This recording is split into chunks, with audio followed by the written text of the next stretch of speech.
बिस्मिल्लाहिर्रहमानिर्रहीम, अस्सलाम वालेकुम रहमतुल्लाह नाज़रीन।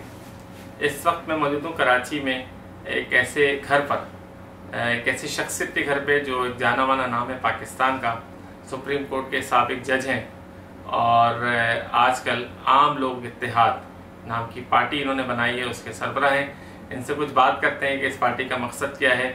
और ये वो शख्सियत हैं जो पाकिस्तान के सदारती इलेक्शन भी लड़ चुके हैं, पहले पाकिस्तान तहरीक इंसाफ से वाबस्ता थे और अब अपनी एक जमात बनाई है आम लोग इत्तेहाद के नाम से। जस्टिस वजीरुद्दीन अहमद साहब, बहुत शुक्रिया आपसे मुलाकात की। आज जब आपके घर पहुंचे तो सोचा मैंने आपसे कुछ बात भी की जाए कि आम लोग इत्तेहाद जो आपने एक जमात बनाई है, इसका मकसद क्या है। और अब तक बज़ाहिर मुल्की सियासत के अंदर नज़र नहीं आ रही किसी मुकाम पर, लेकिन आपकी एक अपनी शख्सियत है, एक वज़न है। आपने PTI भी पहले ज्वाइन की, तो पहला सवाल तो यही मैं करूँगा, पाकिस्तान तहरीक इंसाफ आपने क्यों छोड़ी? मैं समझता हूँ जो आपका पहला सवाल है उसका जवाब मैं मुख्तसरीन दे दूँ। देखें, मैं PTI के मामले में कभी भी बहुत ज़्यादा मुतमईन नहीं था।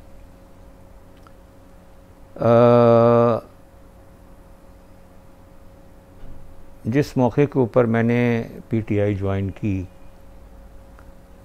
मेरे पास कई ऑप्शंस थे दूसरी पार्टी ज्वाइन करने के भी,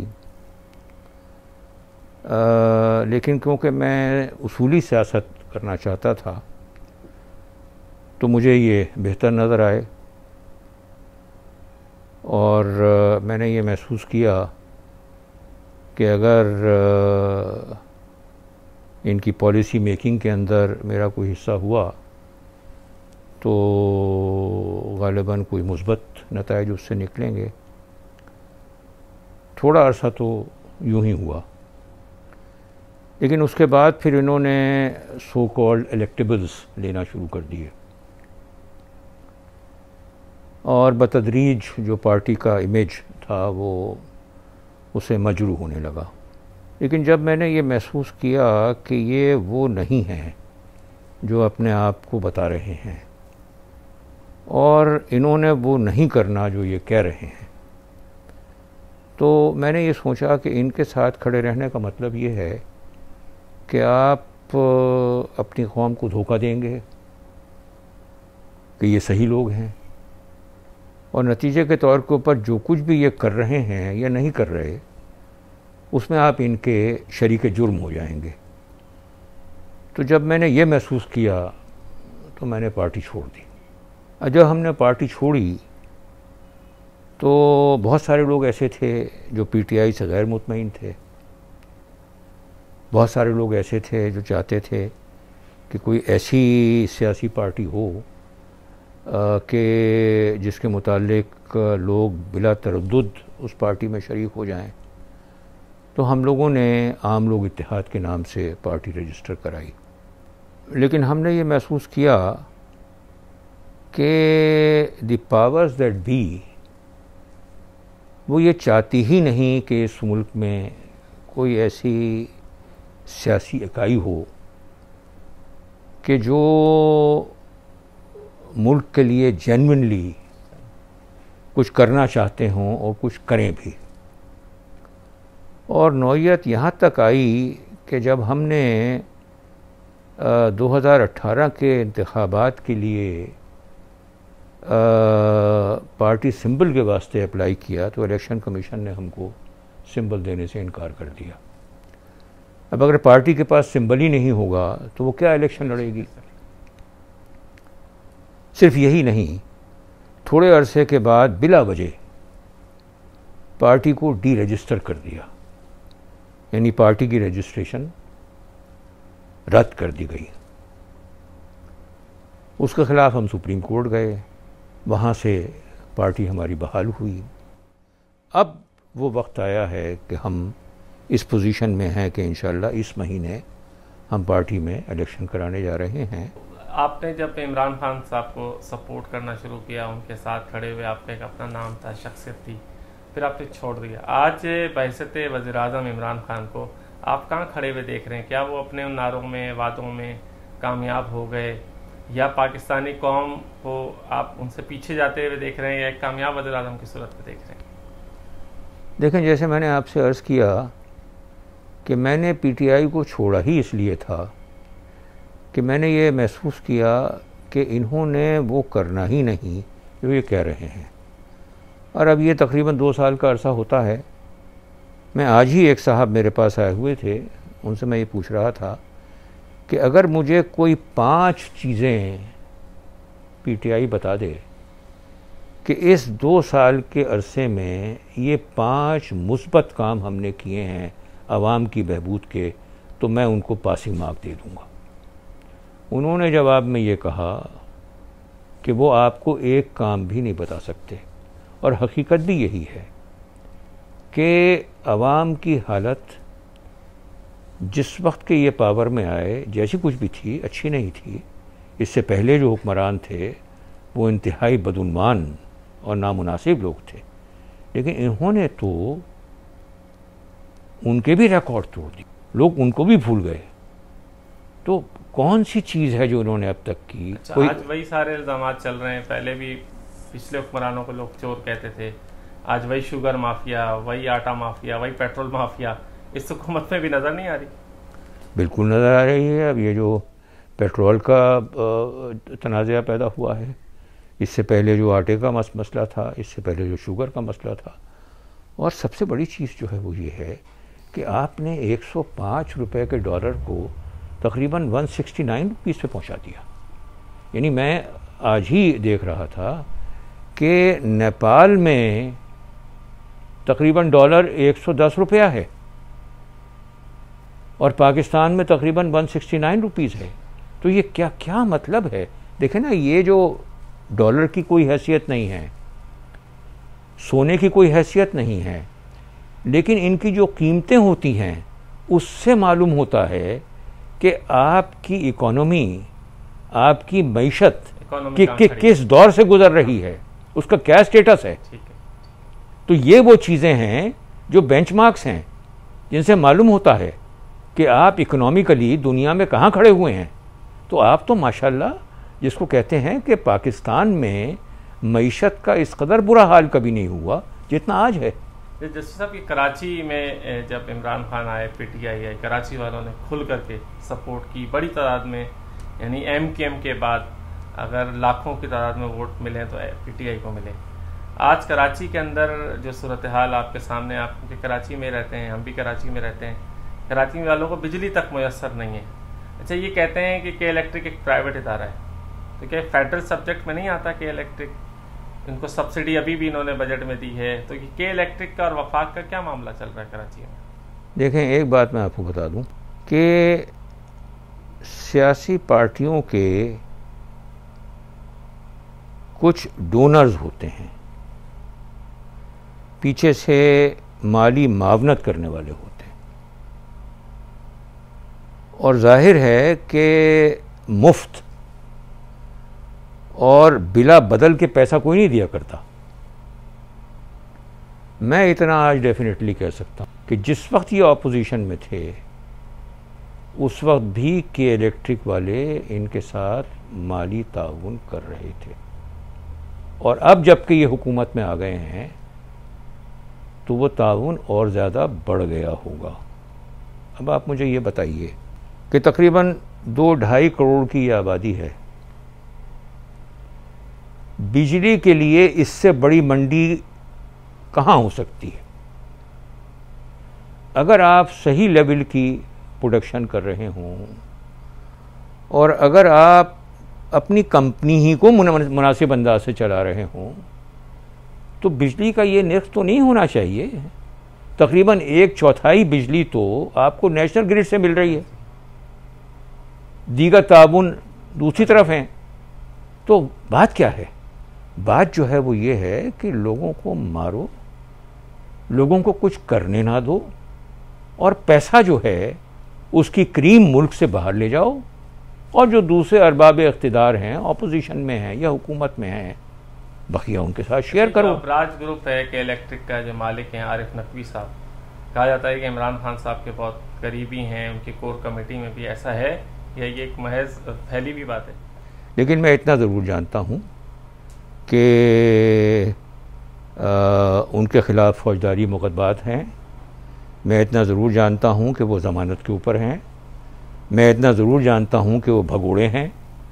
मैं इतना ज़रूर जानता हूँ कि के इलेक्ट्रिक को जिस तरीके से के डी नेशनलाइज किया गया वो एक कतई गैर शफ़ाफ़ फ़ेल था। मैं इतना ज़रूर जानता हूँ कि उस फ़ेल के नतीजे में और उसके बाद कराची का तो बेड़ा गर्क हो गया, लेकिन जो लोगों की जेबें भरी और मुतवातिर भरी जा रही हैं। मैंने जब पीटीआई ज्वाइन की तो के इलेक्ट्रिक वालों ने, उस वक्त ये के इलेक्ट्रिक नहीं कहलाती थी, उस वक्त ये KESC थी ग़ालिबन, तो उन्होंने कई हज़ार लोगों की छांटी की और उन लोगों ने धरने दिए हुए थे, डेमोन्स्ट्रेट कर रहे थे। तो मेरे पास कुछ लोग आए और उन्होंने कहा कि आप आइए और हमको एड्रेस कीजिए और हमारे मसाइल को सुनिए, उनका अगर कोई हल निकलता है तो बताइए क्या हल है। तो मैंने नईम उल हक को फ़ोन किया, तो मैंने नईम उल हक से कहा कि भाई मुझे बुला रहे हैं तो मैं वहाँ जाऊँगा।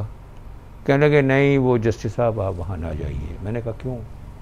कहने लगे वो असल में वहाँ पर UAE में ये लोग पार्टी को फाइनेंस करते हैं और ग़ालिबन कुछ आपके जाने के वहाँ पर मनफी असरात ना हों। तो मैंने सोचा कि मुझे झगड़े में पड़ने की ज़रूरत क्या है, मैं नहीं गया। तो इसी किस्म की बुनियाद के ऊपर मैं ये कहता हूँ कि ये जो सो कॉल्ड पॉलिटिकल पार्टीज़ के डोनर्स होते हैं, फिर अपने मफादात भी अपने मफादात के लिए ये सियासी पार्टी और लीडरान को कल्टीवेट करते हैं।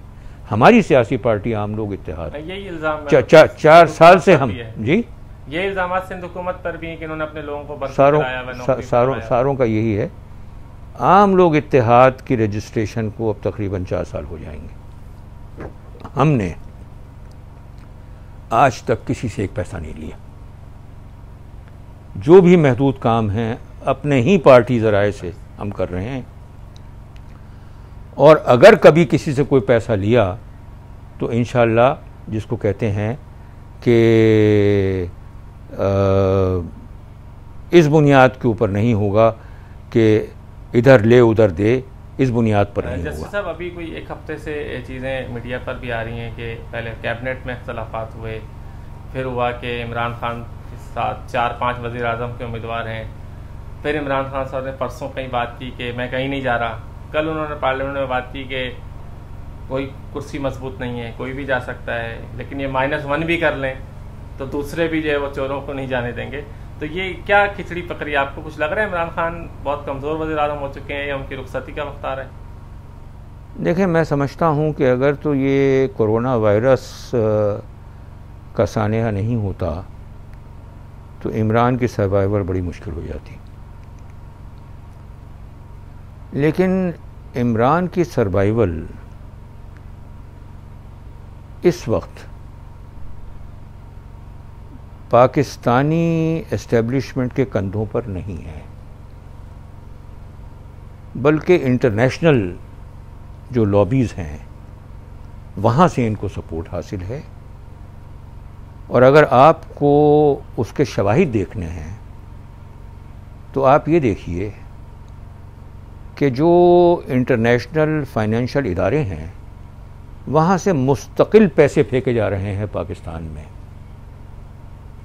यहाँ तक कि अभी कल ही की खबर है कि चाइना ने भी 1.3 बिलियन डॉलर्स दिए हैं।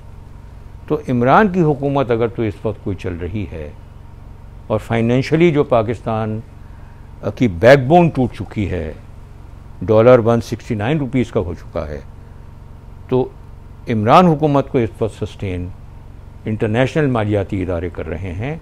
हमारी लोकल इस्टेब्लिशमेंट जो है उसकी सपोर्ट काफ़ी हद तक कमज़ोर पड़ चुकी है।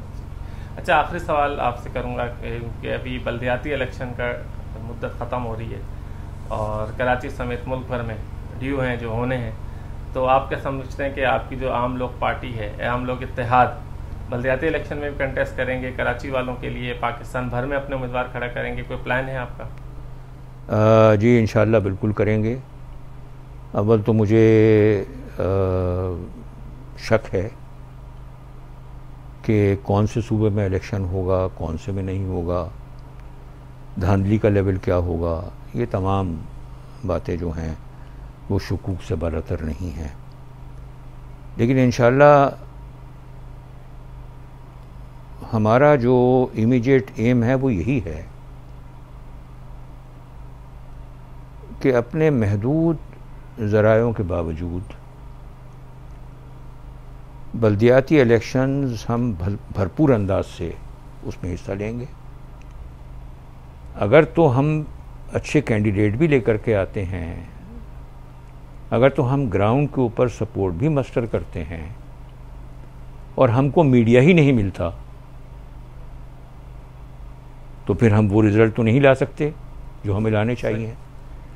तो मैं, जैसे अभी इब्तिदान मेरी आपसे प्राइवेटली बात हो रही थी, ये मेरा कंसिडर्ड ओपिनियन है कि पाकिस्तान के जो ये 72-73 साल गुज़रे हैं, इसमें मुख्तलिफ़ इदारों ने मुख्तलिफ़ अंदाज से पाकिस्तान को बेहिसाब नुकसान पहुँचाए हैं, लेकिन सबसे ज़्यादा नुकसान पाकिस्तानी मीडिया ने पहुँचाया है और वो तुली हुई है। मैं जिस वक्त कोई टीवी शो देखता हूँ या मैं कोई अखबार उठा के देखता हूँ तो मुझे पता होता है कि इस इदारे का झुकाव किस तरफ होगा, ये कौन सी बात को आगे बढ़ाएंगे और कौन सी बात को काटेंगे, पहले से मुझे मालूम होता है। जहाँ पर मीडिया का ये हाल हो कि वो फेयर रिपोर्टिंग नहीं कर रहा हो, तो किस बात की फ्रीडम ऑफ प्रेस है, किस बात की फ्रीडम ऑफ एक्सप्रेशन है, किसको दें? तो ये तो जिसको कहते हैं अपने गले के अंदर इन्होंने खुद ही फंदे डाले हुए हैं। पाकिस्तान में आज़ादी सहाफ़त न कभी थी न इस वक्त है, और आइंदा अगर कभी होगी तो ये जो एक कमर्शलाइज्ड मीडिया है उसको कंट्रोल करना पड़ेगा, उसको आज़ादी देनी पड़ेगी। अब आप ये देखिए कि कौन से ऐसे मीडिया हाउसेस हैं कि जहां पर सहाफ़ियों के 3-3, 4-4 महीने की तनख्वाहें ड्यू नहीं हैं और वो कहीं जा नहीं सकते। उसकी वजह यह है कि असामियाँ ही नहीं है, कहाँ जाएंगे? तो जहां पर के खुद अपने सहाफ़ियों की गले घोंटे जा रहे हों, जहां पर के इस तरह की रिपोर्टों के ऊपर सहाफ़त चलाई जा रही हो जो कि मालकान चाहते हों, तो वहां किस बात की आज़ादी है मीडिया की, किस बात की फ्रीडम ऑफ एक्सप्रेशन है? और बहुत शदीद नुकसान पहुंचा रहा है मीडिया पाकिस्तान में, इसमें कोई शक नहीं है। आप देख लीजिए, गौर से देख लीजिए जो मैं अर्ज कर रहा हूँ। जब से ये सोशल मीडिया का आया, महल में मीडिया पर अब यानी जो आम आवाम की आवाज़ है या हकीकी आवाज़ है, सोशल मीडिया के जरिए से तो अब आगे आना शुरू हुई है। मतलब मुस्तकबिल भी लगता है डिजिटल का ये सही है, लेकिन वहाँ एक और मसला है। सोशल मीडिया जो बहुत इफ़ेक्टिव होना चाहिए, सोशल मीडिया जो कि कन्वेंशनल मीडिया को करेक्ट करने में एक अहम रोल अदा कर सकता है, वो सब होना चाहिए, लेकिन उसमें अंदर से इम्प्लोजन हो रहा है, उसमें अंदर से मसाइल खड़े हो रहे हैं। अब ये टिकटॉक के अंदर जो चीज़ें शुरू हुई हैं, इंडिया ने अब हाल में, जैसे आपको पता है कि वो जो चाइनीज़ जो ऐप्स थे वो ब्लॉक कर दिए हुए हैं। तो ये सारे मसले उसके चल रहे हैं, लेकिन सोशल मीडिया एक हमारे ज़माने की एक बहुत बड़ी और बड़ी अहम इंट्रोडक्शन है, और इसको अगर सही तरीके से चलाया जाए तो बहुत कुछ खामियां दूर हो सकती हैं। बहुत शुक्रिया। जस्टिस वजीउद्दीन अहमद साहब हमारे साथ थे, इनसे बात की हमने कि इन्होंने तहरीक इंसाफ क्यों छोड़ी और आम इत्तेहाद लोग जो पार्टी बनाई इन्होंने, और उसके बाद जो है वो अब लोगों के लिए संजीदा कोशिश करना चाहते हैं, काम करना चाहते हैं, पाकिस्तान में तब्दीली लाना चाहते हैं। मुख्तलिफ मौज़ूआत पे हमसे इन्होंने बात की, अपना शिकवा भी किया मीडिया से, और सोशल मीडिया के हवाले से जब हमने इनसे बात की तो इन्होंने उम्मीद तो जाहिर की कि सोशल मीडिया एक ऐसा वैल्यूम है जहाँ से हक की आवाज़ पहुँचाई जा सकती है, लेकिन वहाँ पर भी उससे कंट्रोल करने या उसके अंदर जो मनफी चीज़ें आ रही हैं उसको भी संभालने की ज़रूरत है। जिस तरह SJS अपडेट्स का भी दावा है कि हम बनेंगे आपकी आवाज़, तो हम कोशिश करेंगे जस्टिस वजीर साहब से आज हमने बात की, मजीद भी किसी मेहमान के साथ, ऐसी शख्सियात के साथ जो मुल्क के लिए कुछ करना चाहती हैं, उनकी आवाज़ हम बने और सोशल मीडिया के फोरम से एज अपडेट से उनकी आवाज़ आप तक पहुँचाएँ। हमारा यूट्यूब चैनल सब्सक्राइब कीजिएगा, फेसबुक पे पेज लाइक कीजिएगा और इंशाल्लाह फिर मिलते हैं। अल्लाह हाफिज़।